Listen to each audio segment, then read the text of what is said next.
In this video, I'll show you how to set up a free trial on a Stripe subscription. First, log into your Stripe dashboard and open your account.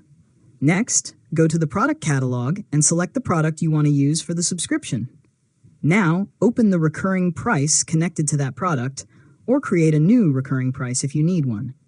After that, open the subscription settings and look for the trial period option. Enter the number of days you want customers to receive for free, such as 7, 14, or 30 days.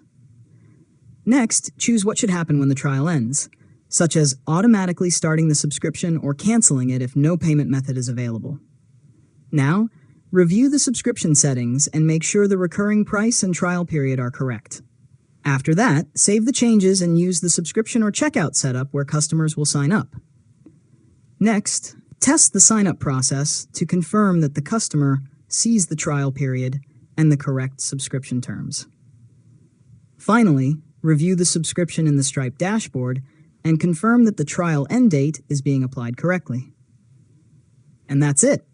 You've successfully learned how to set up a free trial on a Stripe subscription. If you found this tutorial helpful, make sure to subscribe to Learn Mode Lab for more tutorials.